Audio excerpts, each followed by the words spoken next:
ஒரு காலத்துல பாத்தீங்கன்னா நான் பண்ண ஒரு பெரிய தப்பு என்னன்னா, ஒரு படத்துக்கு போவேன், இல்லைன்னா ஒரு ரெஸ்டாரண்ட்டுக்கு போவேன்.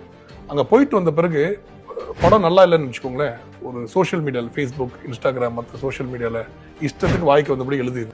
அதே மாதிரி ரெஸ்டாரண்ட்ல இந்த ஃபுட்டு நல்லா இல்லைன்னா வெரி பேட் அப்படின்னு எழுதுறது. இது எப்போ ரொம்ப சேஞ்ச் பண்ணிக்கிட்டேன்னு பாத்தீங்கன்னா 2017 நான் வனமகன் ஒரு படம் நடிச்சேன். அந்த படத்தில் நடிச்ச போது நான் என்ன ஃபர்ஸ்ட் நோட்டீஸ் பண்ணேன்னு வச்சுக்கோங்களேன், நம்ம இந்தியா மாதிரி ஒரு கண்ட்ரில நிறைய பேருக்கு வேலை கிடைக்குது. இதுல பாத்தீங்கன்னா ரஃப்லி அரௌண்ட் ஒரு 400ல இருந்து 500 பேர் ஒரு நாளைக்கு ஒர்க் பண்ணுவாங்க. ஸோ அவங்க அந்த படம் முடிக்கிறதுக்கு ஒரு 60 நாள்ல இருந்து 70 நாள் ஆக்குவாங்க. கிட்டத்தட்ட ஒரு 10,000ல இருந்து 20,000 பேருக்கு அங்க வேலை கிடைக்குது அந்த டைம்ல. ஸோ இதுக்குன்ட்டு நான் அந்த ரிவ்யூ ஸ்டாப் பண்ணிட்டேன். என்னதான் நம்மளுக்கு படம் பிடிக்கலனாலும் படம் நல்லா ஓடினா அதனால ஒரு 10,000 பேருக்கு வேலை கிடைக்குது. ஸோ நம்மளோட பர்சனல் பிலீஃப்ஸை இந்த மாதிரி இஷ்டத்துக்கு போய் ஃபேஸ்புக்ல எழுதுறது, இந்த மாதிரி பண்றதுனால நிறைய பேருக்கு வேலை போறதுங்கிற அந்த பாவத்தை நம்ம எடுத்துக்கவே கூடாது. இதே தான் ரெஸ்டாரண்ட்ஸ்ல கூட.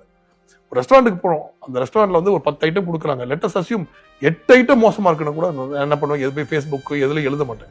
அந்த ஓனர் கிட்டையும் அந்த அங்க இருக்கிற மேனேஜர் கிட்டையும் அந்த ஃபீட்பேக் நல்ல அந்த பேட் ஃபீட்பேக்கை கொடுத்துருவேன். இந்த மாதிரி இருக்குதுங்க, கொஞ்சம் மாத்திக்கோங்க. அதே மாதிரி நல்லது ஏதாவது இருந்துச்சு, இந்த படம் நல்லா இருக்கு, இந்த ரெஸ்டாரண்ட் நல்லா இருக்கு, உடனே போய் ஃபேஸ்புக், சோஷியல் மீடியா, மற்ற இன்ஸ்டாகிராம் எல்லாத்துலயும் எழுதுவேன், ரொம்ப நல்லா இருக்கு இந்த படம், கண்டிப்பா போய் பாருங்கன்ட்டு.